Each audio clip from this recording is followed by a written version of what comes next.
I'm going away for 6 months, 2.5 years sober, living my dream, and I gotta go back to jail.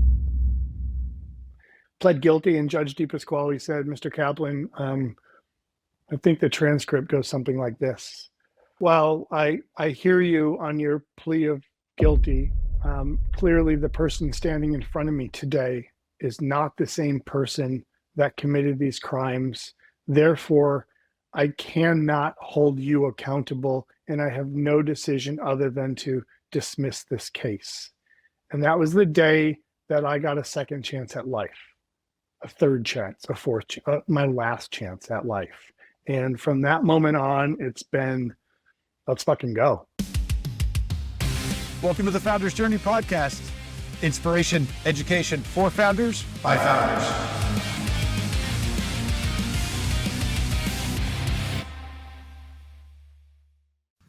Welcome back to the Founders Journey podcast. Back today with my co-host Peter Dean and a super fun guest that we've got with us today that's got a wild founder story and a guy we've known for quite a while. So Peter, good to see you.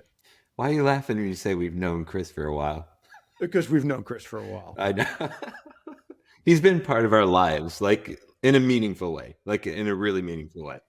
Absolutely. Yeah. This guy has had a profound impact on both of us, but we had said that every once in a while we do these podcasts and we've got to like remind ourselves before we go on to like not have this turn into just an inside joke that nobody at all understands that isn't, us and the guests. So this is going to be one of those where we're going to have to fight our way through. But our guest today is Kris Kaplan. He's got an unbelievable, I think, very personal journey on along the founder's journey, and we're excited to have him on today. Like I said, one of our closest friends of me and Peter, but somebody I know you're going to learn an awful lot from. So, Kris, welcome to the podcast. It is so awesome to be here, and the idea of one, being on the podcast to kind of share founder's journey, but two.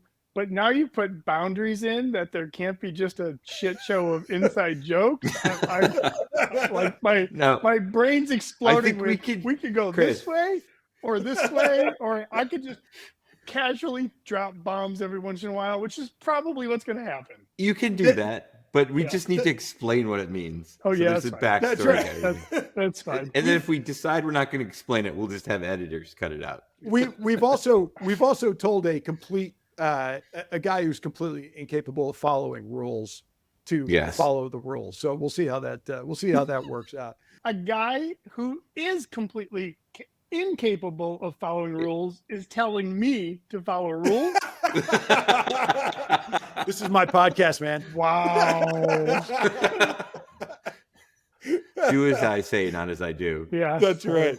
All right. Well, let's get it go. Let's go. So awesome to have Kris on today. This will be a lot of fun. Yeah. So Kris, I know you obviously we've talked a lot.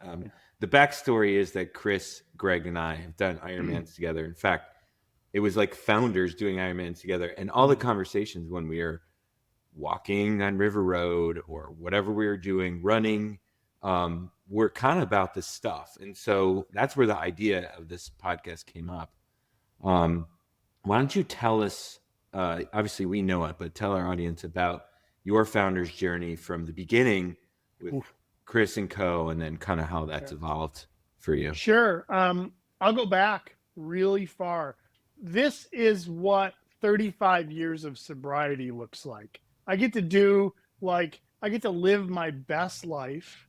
I get to do it on my terms with amazing people doing cool things in cool places. And if it wasn't for those 35 years, I wouldn't have got into the school that triggered it all. So after getting sober, I went to community college for a little bit, and then I went to RIT. And back then, 30 years ago, I took this entrepreneurship class, and I think they had just created the word entrepreneurship back then. It was a class, not a program. And a teacher brought in 10 speakers over the course of the 10-week trimester. Every speaker worked at Kodak, Xerox, Bausch & Lomb, or otherwise, and left took that knowledge and started a small marketing firm, a small product company, small being, $2 to $40 million in revenue, small business, and was happier for it. And my takeaway from the class was, why do I need to go get a job? Why don't I just start a company now? I'm unemployable for a lot of different reasons, which inside joke, we all know. And I'm an HR nightmare. So it's funny that Greg is a great friend of mine, being that that's where he lives, eats, and breathes. Um, and I started doing my own thing. The first real company that came out of it was a company called Kris Company. My parents owned a retail store in Rochester, New York, Park Lee. I saw people coming in there selling things to the store, and I started to like what they were doing because they were moving from one place to another, doing their own thing, living their own lives. Big theme in my life. And Kris Company was a manufacturer sales rep agency based in the Northeast. And over its 20-year period, scaled from $0 to over 9 figures. It was quite a ride, helping great retailers find great products to sell to their stores. Started just myself in my car. I think the first year I spent $35,000 to make $1,500 and drove like 60,000 miles. And thank God that, I had a parent with an Amex card I could use and paid it all back. And, thus began that little journey. Yeah, so you were repping for brands and selling them to stores like Park Lee, right? Yeah, giftware, stationery, Bath and Body, and Home Accent. And if there's guys on this conversation, they probably have no idea what the hell I'm talking about.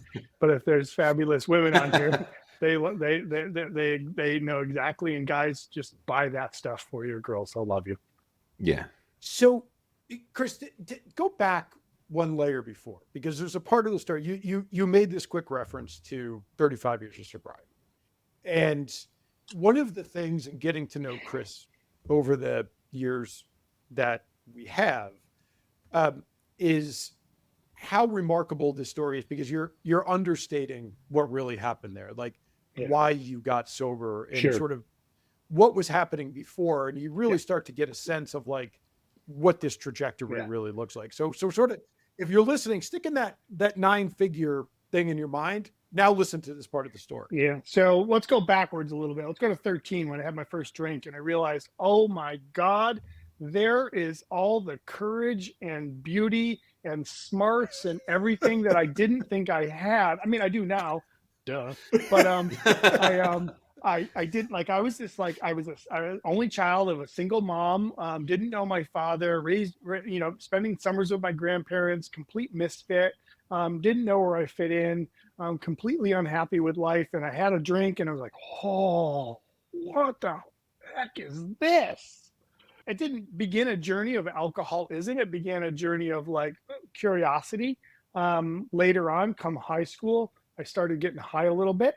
And by my senior year, I was full into like, let's get drunk and let's get high all the time. I got sober when I was 17 years old. Brighton High School, I think, had a contract with some treatment facility in Minnesota back then. Like, let's see how many kids we can pump through there. We had a sober homeroom in my high school, which was, like, they barely have those today. But 35, 40 years ago, that was actually a thing in 1986. So I got sober 2.5 years, didn't know why, went to meetings, hung out with friends, found myself hanging out with people who were sober. But we were like breaking into cars and stealing shit and just doing everything we could possibly do wrong. I got arrested. I went to jail. I got 5 years probation for a felony. I went back out drinking again and violated my probation, got another felony, which in New York State makes me a predicate felon. And 35 years ago, I was sitting in a jail cell facing 10.5 to 15 years. And with family that would not take my phone call, with friends that were, they don't want to come bring me money or anything because they're going to, if they get near the courthouse, they're going to get arrested for something they've done. And I was facing 10.5 to 15 years. I got myself out of jail on bond by a miracle. The story goes like this, because the founder's journey really doesn't matter. This is really the only one that does. I was sitting in this jail cell. I knew I was facing, and I talked to a good faith minister that day. And at the end of the day, he gave me a Bible. I read the book of Matthew. And my takeaway from that was pray for somebody else. And all I did at that time, my grandfather just turned 80. All I did that night was say this prayer. Hey, let my grandfather live long enough so he can see me do something with my life. And then I went to bed. And the next morning, a guy showed up on my floor who wasn't supposed to be in that part of the jail, wasn't supposed to be on our floor, but I had met him once before. And he's a career criminal with great ties to a bail bondsman. And in 72 hours, his mom came and bailed me out. And I ran and hid at a treatment facility. And I stayed at this treatment facility for 2.5 years. 60 days of inpatient, 6 months at a halfway house, collecting welfare, living on congregate care, level 2, I think it was called. And then I moved into an apartment called supportive living with 2 other peeps and got my associate's degree. After avoiding going to court for all this time, postpone. Actually, we lied to them in the first 60 days and said they wouldn't let me out, but I could have. But New York State doesn't know its left brain from its right brain, so it was kind of a fun game to play. I went to 2.5 years in, I sober, associate's degree, relationship with my parents, friends, sponsees, internship at Smith Barney, Shearson Lehman Brothers. Thank you, Lori Van Dusen, for that. And just, thank you, Mom and Dad, for, having faith in me and coming around. And I met my dad while I was getting sober at 20, and all kinds of cool things happened. And I went to the judge and I had to plead guilty. And in this plea of guilty, as a predicate felon, it carries a minimum 1 year in jail, which meant I'm going away for 6 months, 2.5 years sober, living my dream, and I gotta fucking go back to jail. And I went and I pled my case. I shared who was with me and pled guilty. And Judge DePasquale said, "Mr. Kaplan, I think the transcript goes something like this. While I hear you on your plea of guilty, clearly the person standing in front of me today is not the same person that committed these crimes. Therefore, I cannot hold you accountable, and I have no decision other than to dismiss this case." And that was the day that I got a second chance at life, a third chance, a fourth, my last chance at life. And from that moment on, it's been, let's fucking go. Giddy up probably started that day. It's such a crazy story, Kris, because again, knowing, where we met you was about 10 plus years ago, 12 years ago. Oh, you're like and into the golden years of Crisco, killing it. Right. And you're building Kris and company. It's, it's cranking. And, Peter referenced Iron Man, and we promised between the three of us before we got into it, we wouldn't start, get deep into Iron Man stories and stuff. But really it became this pivotal thing for the three of us. It's actually a big component of my, of my journey. To me, connection is the opposite of addiction is not sobriety. The opposite of addiction is not abstinence. The opposite of addiction is not willpower. To me, the opposite of addiction is connection. And Greg and I met on a random phone call when you were looking for a bib to run the Boston Marathon, raised a shit ton of money for the organization that I got you a bib for. I think it was the Liver Foundation.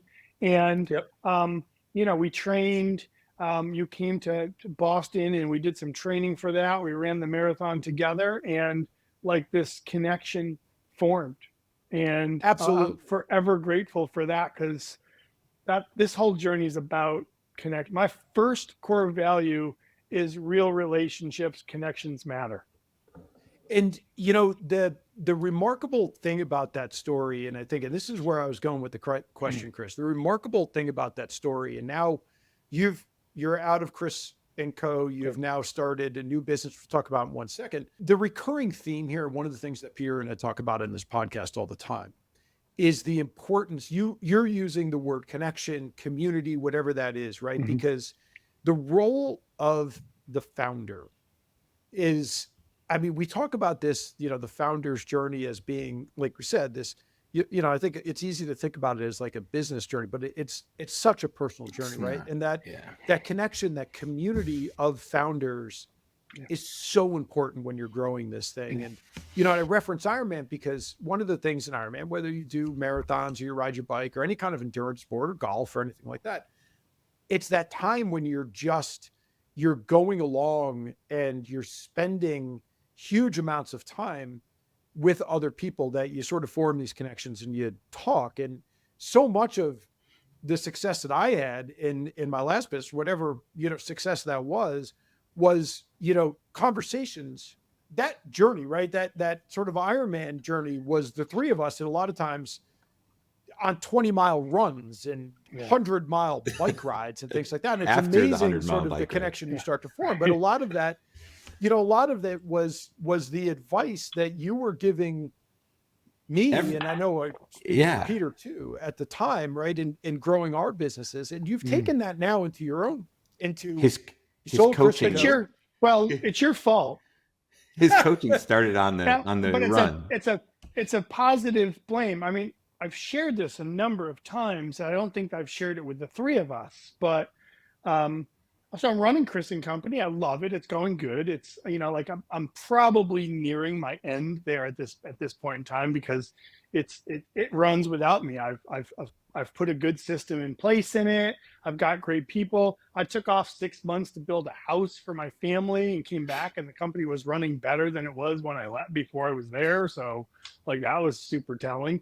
And I was getting frustrated with, there's really not much more I can do here unless I take it national. And I had no desire to work that hard in that category. So Greg and I and Peter are on a run. I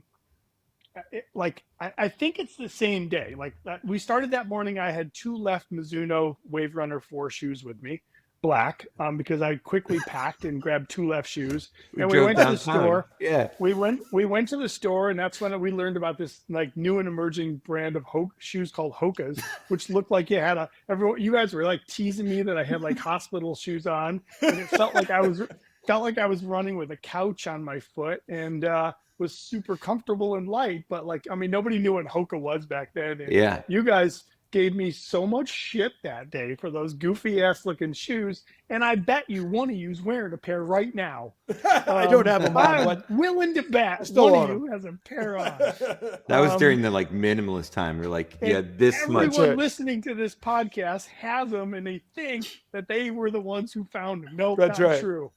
So we're on this run. We're coming back River Road. So the River Road's the 13-mile loop, run out to it and go out and loop back. And this is for Ironman. This is for Ironman Lake Placid. Ironman Lake Placid. Yeah. So we're out in Lake Placid together there for one of our couple-day events. The three of us are on a run and just talking about business and life and other things like that. We make the turn after taking a picture of our famous sign, where athletes in training is the sign. We all have pictures of it, and we're like, okay, sure, today we're athletes.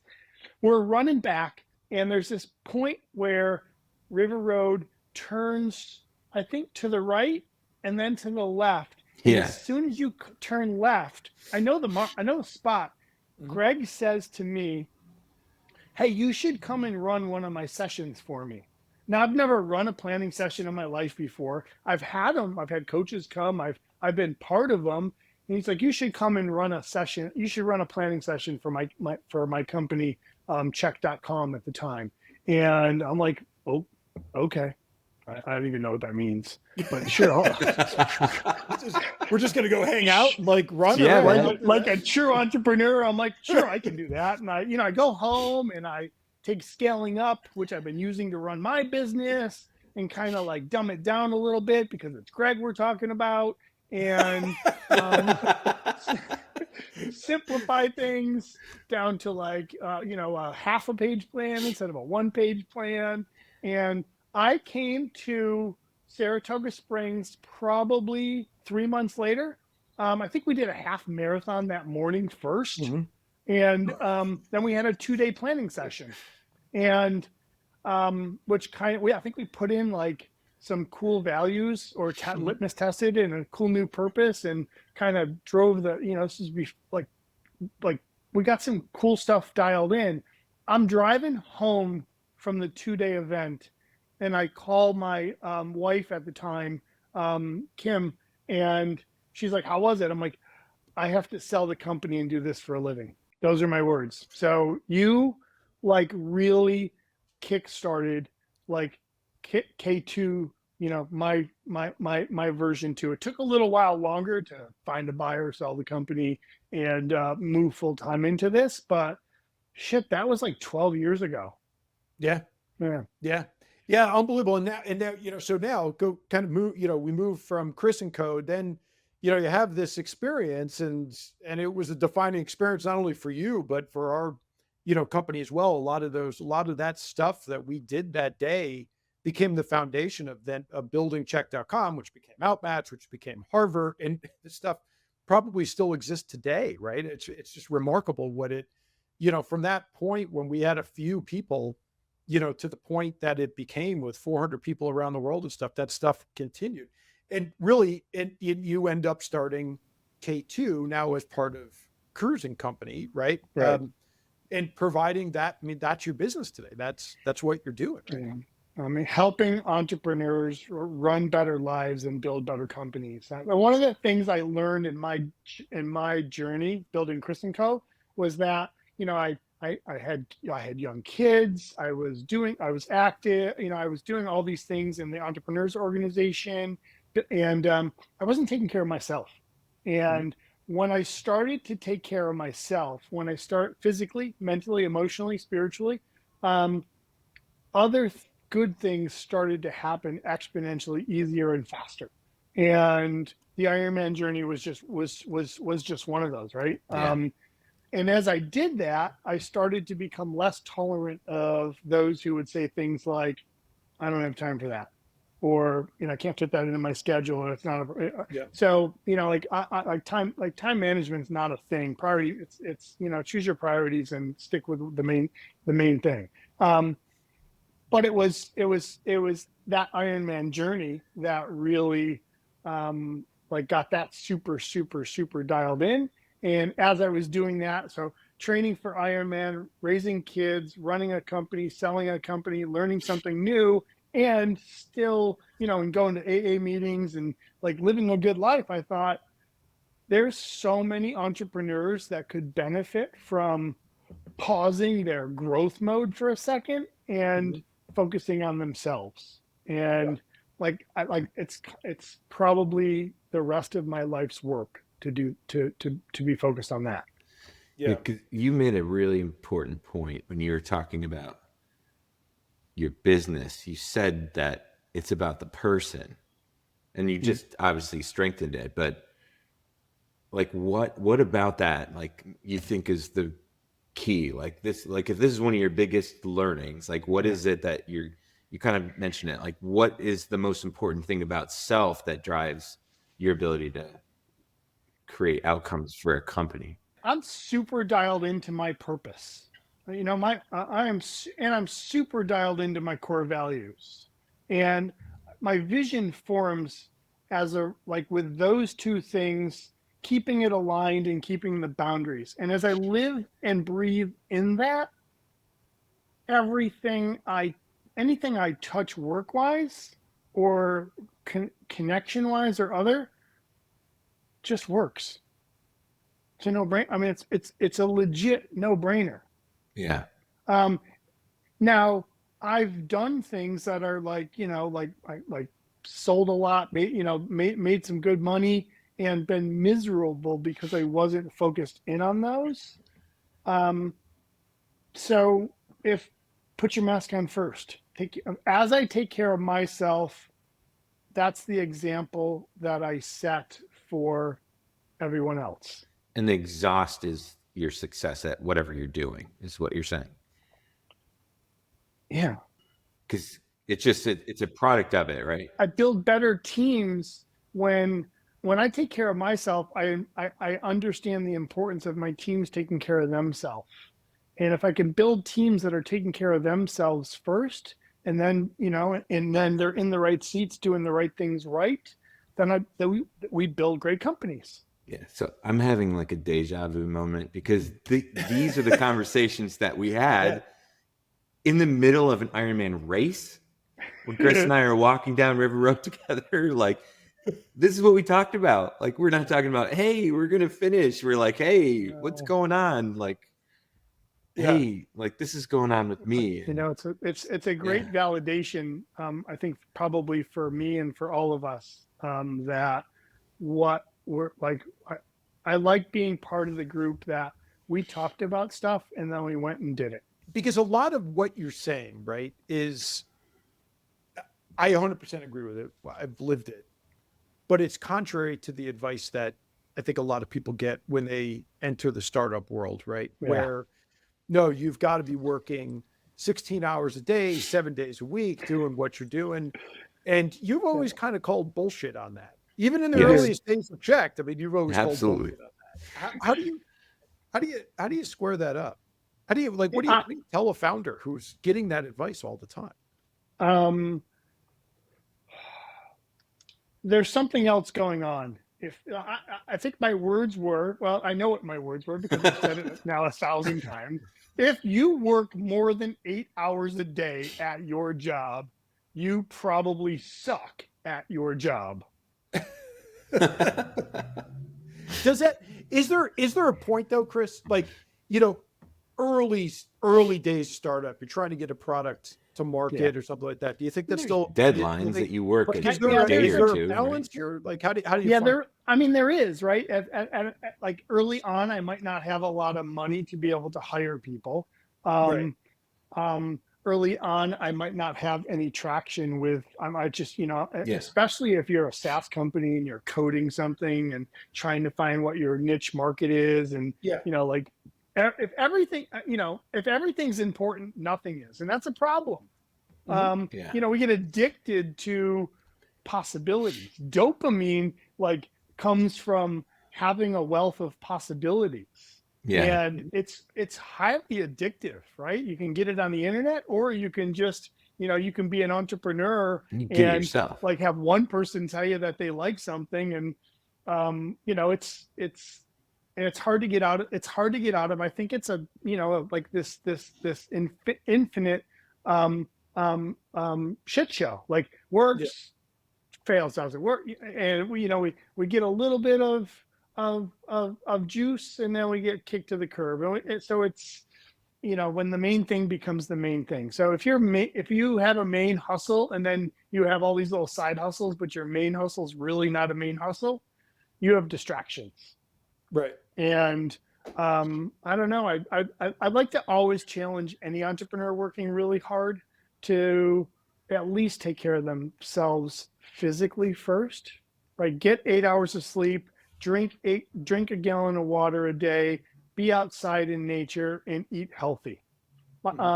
Because there's plenty of research from, I don't know, like schools like Harvard, I think that's a good school, that says after 40 hours of work, your work starts to diminish. Mm-hmm. After 60 hours of work, it's a negative return on investment. So you're hurting the other time you put in. I think about the alcoholic in denial. Like, you're just in denial. That's okay. Mm-hmm. It's a symptom of the disease of entrepreneurship. Yeah. But the interesting thing though, right? And the thing that's ironic about, and just knowing you, but Peter's the same way, I'm the same way, so many founders are exactly the same way. There's something about being a founder where you have to have an addictive personality. Like you whether it's alcohol or it's drugs or it's starting businesses or it's, whatever it is, you almost have to have it. And the funny part, Kris, knowing you and Peter's the same way, I'm the same way. It's like, even our hobbies take on that addictive format, right? Like some people say, oh, I'm going to start to run. And we say, oh, I'm going to go do an Ironman. Right. Right. And some people not say, just finish one. Right. There's Go no one. No, because you have to sign up for the next one before you do the one. And it's I'm going to go for a bike ride. Mhm. Oh, I'm going to go for 100-mile bike ride, right? And it's that kind of addictive. It's that kind of addictive personality. Like you, the funniest part, we haven't gotten into this yet. But the funniest part with you is like you got into yoga. Chris is actually a yoga instructor now. Like it wasn't 500 hours certified, and I don't teach. He just did it for himself. This is the window into the founder's mind, right? It's like, but it's something like we're joking about it because you're sort of always good natured about it. It's super funny and stuff. Yeah. But it is so much of that founder's mindset, that addictive nature. And I think what you've taught me is that's fine. And you've never articulated it this way, but that's fine. But put that focus somewhere else for some portion of your life, right? Like, right. Don't go do only this one thing. If you're going to be addicted to something, then go have a couple addictions, like good addictions, but not good ones until that serve you well. I'll say like there's a lot of good addictions out there. Yeah. But there's a lot of good addictions that then don't serve us well either. Yeah. So there is a tipping point. I'm addicted to anything that feels good. You guys both know, right? Like, and like people say these things like try moderation, and I'm like I appreciate that you think that is a word that's in my vernacular, but no. Yeah. Like, but no. So like I quit sugar in last August 17th, and like and people are like, don't you just want to try a little? I'm like, I don't understand what a little is. Yeah. So it perhaps it happens in work also. Yeah, and I think there's a tie back too that something I've learned from Kris too is if you don't know something, you can actually learn it and be really good at it. And when sometimes someone comes to you and says, well, I don't know how to do that, to Kris he's like, bullshit. Like he'll call bullshit in a second. He's like, you don't know how to do that? Well, go find out. I was gonna say something else that you would say. go friggin' find out. Yeah, that's you can do it. Go learn how to do it, man. Just do it. Yeah. I'm not a big fan of excuses, right? They don't like I create enough of my own. I don't need to hear the rest of the world's. And that is so true. I remember a couple times I'm like, call Kris because I know he's gonna just tell me, just buck up, dude. Yeah. Like, and you can call him and you'll get that from him. He's gonna be like, Peter and I have gotten that advice from our wives many times where the answer is just call Kaplan, man. Just call Kaplan. Talk to him about it. I think your wives love me more than they love you. Oh, there's no question about that. There's no question about it. That was well established a long time ago. You're like cooler than we are. You're better looking than we are. You're like 100%. He's a faster Iron Man. Let's just say it. Okay, here's our like 14th inside joke. We're the three best friends that anyone ever had. You've had to teach yourself as you've gone, right? And we started talking about where you came from, jail, felon, build that into over a number of years, build it into Kris & Co. What are the biggest skills you've had to learn along the way, Kris, as a founder? Yeah, Hyperfocus, and I'll go straight up business planning on this one. I think I don't think it was mastering the Rockefeller habits from Vern Harnish that really I didn't really know what to do with the book when I first read it. And I didn't know what to do with scaling up when I first read it, but I love the idea of the simplicity of one-page plan. My fourth core value is simple solutions. So let's take the complex and make it simple, or find the easiest, the easiest way. So what's worked is focus on what matters most. When I first got sober, it was don't drink and go to a meeting. And if that doesn't work, don't drink and go to a meeting. And if that doesn't work, do that for 90 days. And if you're not completely satisfied, we'll be more than happy to refund your misery. It's odd and awesome that I now teach entrepreneurs, let's get hyper focused on something. Let's do something for 90 days. And if that doesn't work, we'll reset, but you can't reset 15 days from now. That is the most important point that Kris has always pushed. And you can't just try it and say it didn't work. You have to commit to it and then say it didn't work. And that's a huge learning for an entrepreneur. I still learn it, and I'm learning it in a different way. I've done 200 Bikram sessions. I'm doing a new kind of yoga these days. I will not become a Bikram instructor or a Hot 26 instructor. 200 classes in 2 years. And I took a class the other day, and it was like, I hated every moment of it. It was too hot.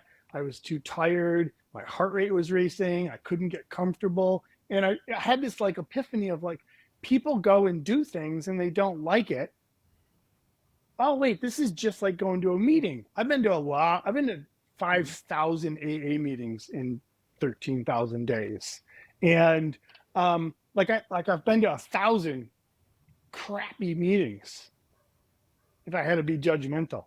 Yeah. And, you know, if I went to 5 of them in a row and thought, no, this isn't for me, and then bailed, what shit ass position my life would be in today, you know. So that stick to itiveness of, I heard it a lot back then, go 90 meetings in 90 days. And it's like, there's a funny piece of irony that's what I teach today.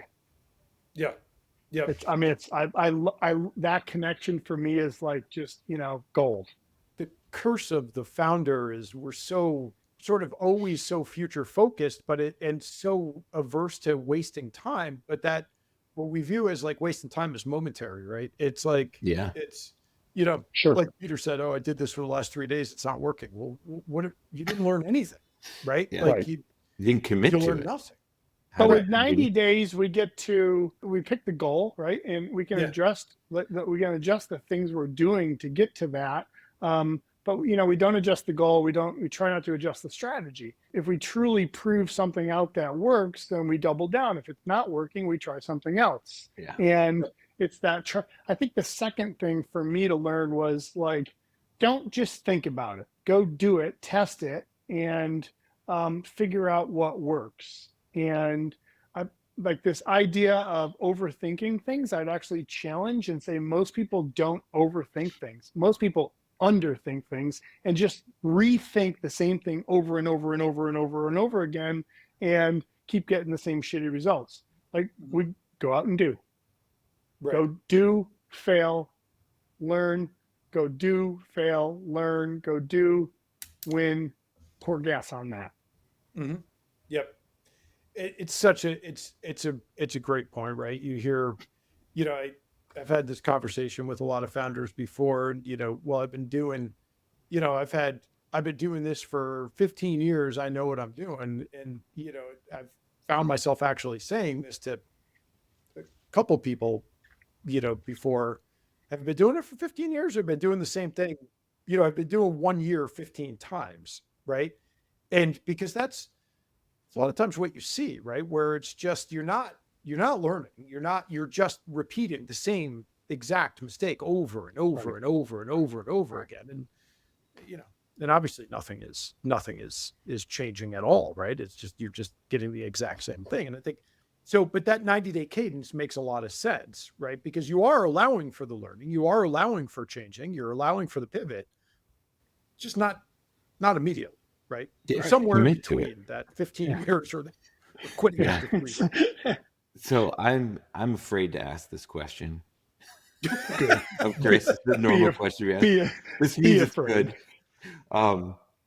Who is had the biggest influence on your career? 2 people in the business world who really have had that. One, well, all my connections, right? Without those solid connections, none, like, I don't have the fulfillment to move forward. But and these are dear friends that I've stayed at their homes, I've traveled with them. My friend Cameron Harold and my friend Jack Daly have been instrumental in changing the course of Kris and Company, of my life, of my coaching career, of my relationships, in a lot of different ways. That doesn't mean that friends and family and all that haven't, Right. but from, you know, like the 2 main business peeps, for sure. There you go. Yeah. Well, I know them both. And lots of other people. right? Lots of Yeah. other disciples of theirs Yeah. have validated it, and I've become, great friends with. But those are always my, go-to. They're both on speed dial, and love them dearly. Yeah, no, they're both know them both extraordinary guys, and it's an awesome place to wrap it up, Kris. This was super fun. We managed to keep it largely on track, so that was good. Yeah. I think Nobody but- signed up for a marathon, so we're good there. we didn't do what we thought. Kris, somebody wants to reach out. They want to connect to you, learn about your coaching, and planning services, or just connect with you, about your own journey. How do they do it? Yeah. Well, Kris Kaplan, both names with a K, Kris Kaplan. That happens to be my website. I'm Kris at kriskaplan.com. I'm incredibly Googleable. And I think all of my former podcasts and stories and all that are make up the first 5 pages. So if you can't find me, we don't need to talk. You're the second person, Second one in a row. that said That's that same thing. Like, if you don't know how to, we had a guest on the other day. I have my cell phone's on my website. If you can't call me, okay, that's good. we had a guy on, the guest the other day. I was laughing about this for an hour afterward. The guy's William Tincup is his name. And we're like, how do we find it? How do people connect with it? He's like, Just Google me. Google. Yeah. I was like, And he goes, Google, if you just Google. can't, I shouldn't be talking to you. Yeah. You can't figure Let's it out. move that forward. Let's move that forward to ChatGPT, maybe. That's right. That's right. Hey, how do I get in touch with Kris Kaplan? That's right. There's about 10 we'll, ways they'll come up with. So we'll put the link in the post. And Awesome. if you're a founder looking for planning and strategic planning, or just a pretty incredible guy to talk to, Kris is an amazing dude. He's a guy that Peter and I have been blessed to call a close friend for over a decade now, and that certainly isn't going to change. So, Kris, awesome having you on the podcast today. This was super fun. I know Peter and I were both looking forward to this one. We've been talking about doing this for like a year. Yeah. It's been a lot. This has been a long time in the making, and I think we punted it 3 times too. So That's right.